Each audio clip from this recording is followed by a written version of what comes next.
Ajisaka Purwawisesa.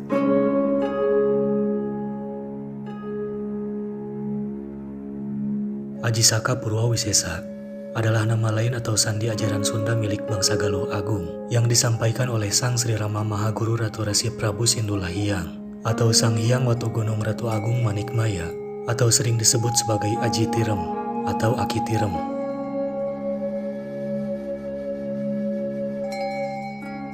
Aji berarti ajar atau ajaran.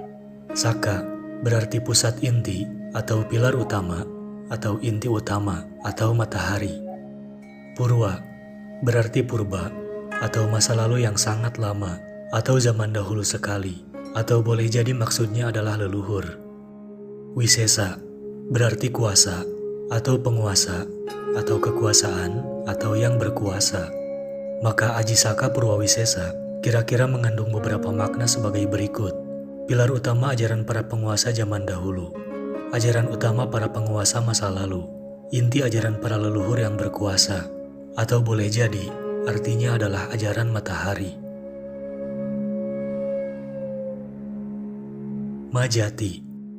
Ma berarti ibu atau ambu atau indung. Jati berarti sejati atau bisa jadi artinya Rama Jati, yaitu ibu matahari yang sejati. Maka sebutan Majati mengandung makna ibu sejati. Dalam hal ini, masyarakat Nusantara khususnya Jawa Barat meyakini atau menganggap bahwa ibu yang sejati itu adalah ibu pertiwi atau tanah air. Kadang juga mereka menyebutnya sebagai Indung Jati atau Indung Agung, yaitu tanah para leluhur, tempat bersemayamnya para hyang, yaitu eyang, biang, atau moyang di kawasan Bandung Utara, Jawa Barat.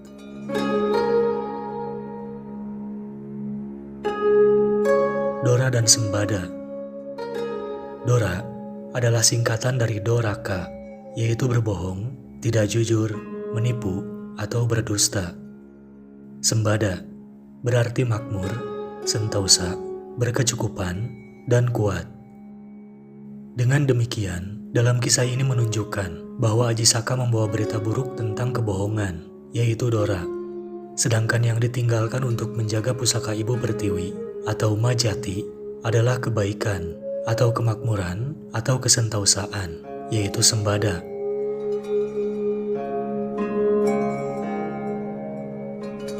Medang Kamulan.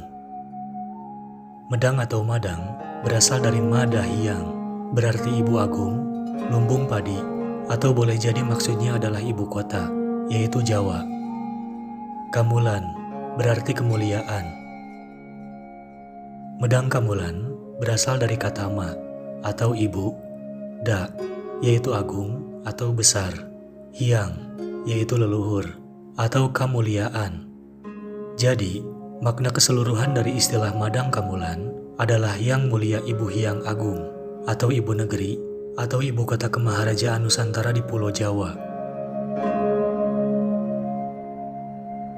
Dalam catatan sejarah, wilayah keraton, yaitu keratuan atau pusat pemerintahan Nusantara disebut Kalingga. Kelak di zaman Rahyang Sanjaya, berarti menjadi bumi Mataram, yaitu abad ke-8. Maka cerita Ajisaka telah menunjukkan letak kejadian atas peristiwa yang sesungguhnya, yaitu di Mataram kuno, sebagai representasi atas Pulau Jawa sebagai wilayah ibu kota dan Nusantara secara keseluruhan. Juru masak. Juru berarti ahli, sama dengan juru pantun, yaitu ahli pantun, namun bisa juga artinya sudut, yaitu yang tersudutkan atau terdesak. Masak berarti matang atau tua. Dengan demikian, juru masak merupakan silip siloka dari tetua yang tersudutkan atau ketua yang terdesak. Pada prinsipnya, ia adalah penguasa gudang makanan. Di dalam legenda ini, tampaknya istilah sang juru masak ditujukan untuk menyembunyikan status penguasa Medang Kamulan, yaitu Maharaja Nusantara di Pulau Jawa. Telunjuk. Telunjuk berarti silip siloka, yaitu silip siloka pemerintah penguasa. Telunjuk adalah silip siloka kekuasaan. Maka dalam legenda Ajisaka Purwawisesa, Pada bagian telunjuk juru masak terpotong dan dimakan oleh Dewa Cengkar, menyiratkan tentang hilangnya kekuasaan penguasa negara, yaitu Maharaja Nusantara di Pulau Jawa, disantap oleh Dewata Cengkar. Rakyat Medang Kamulan. Rakyat atau manusia dimakan oleh Dewata Cengkar. Hal ini tentu saja menunjukkan bahwa masyarakat Medang Kamulan sebagai representasi ibu kota Nusantara di Pulau Jawa dalam keadaan ditindas atau dijajah oleh Dewata Cengkar, atau maksudnya berada dalam kekuasaan Dewata Cengkar. Ikat kepala. Pola bentuk ikat kepala yang terbanyak di dunia hanyalah di Nusantara. Ikat kepala bukan sekedar fungsi ataupun identitas. Ia mengandung filosofi yang sangat dalam. Ikat kepala adalah perlambang leluhur. Maka dalam legenda Aji Saka ini menunjukkan bahwa Dewata Cengkar dikalahkan oleh ilmu para leluhur, hingga ia terusir dari Medang Kamulan, bumi Mataram. Dewata Cengkar.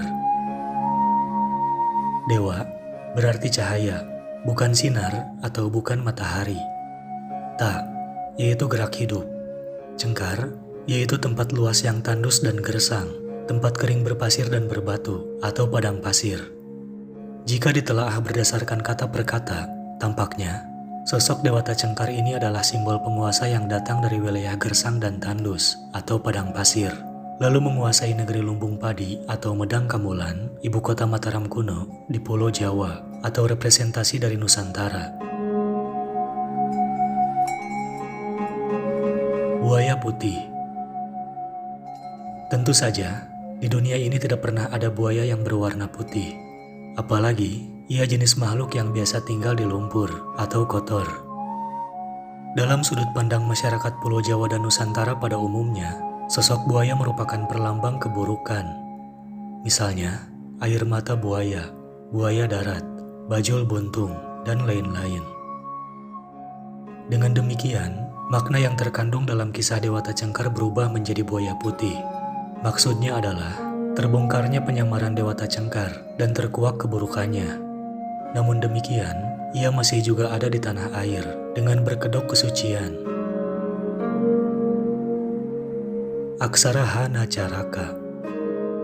Perihal ini merupakan simbol tentang ajaran para leluhur Nusantara atau ajaran Sunda yang dibawa dari Majati oleh Aji Saka Purwawisesa, yaitu ajaran lokal atau nilai-nilai lokal atau bahasa lokal, atau boleh jadi mengandung makna tentang datang dan kembalinya jati diri bangsa Nusantara setelah dirusak, ditipu, atau dijajah oleh Dewata Cengkar.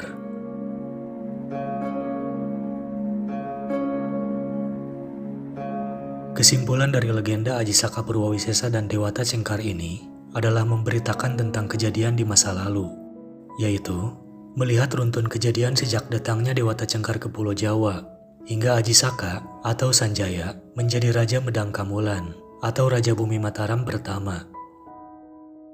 Maka dapat diartikan atau diduga bahwa kejadian itu berlangsung pada zaman Kerajaan Kalingga ketika masa pemerintahan Rahyang Sena atau Sana atau Bratasenawa, putra Rahyang Tamandiminyak. Medang Kamulan atau Pulau Jawa sering diartikan atau disetarakan sebagai bumi Mataram kuno, yaitu ibu kota Kemaharajaan Nusantara. Kerajaan Mataram I atau Mataram Hindu atau Mataram Jati atau Mataram pra-Islam dibangun pada abad ke-8 Masehi oleh Rakai Mataram, Sang Ratu Sanjaya, atau sering disebut sebagai Sang Taraju Jawa Dwipa.